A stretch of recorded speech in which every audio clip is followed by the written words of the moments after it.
সেটাও তো বলতে পারে। এইভাবে আমাকে ঝুলিয়ে রেখে ও বোধহয় আনন্দই পাচ্ছে। কিছু একটা তো বলতে পারে। আমাদের তো চেনে না, কি বলবে বল? কেন? কথা বলা যায় না?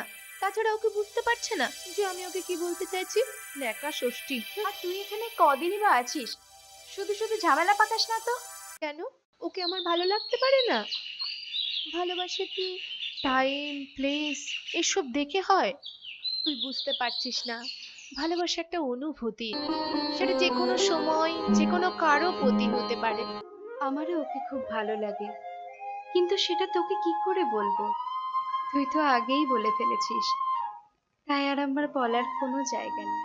কি আর করব, আমার ভালোবাসা সে তো বোঝে না, আর আমি কোনো দিন বোঝাতেও পারবো না। ও কি আমার মনের কথা বুঝতে পারবে?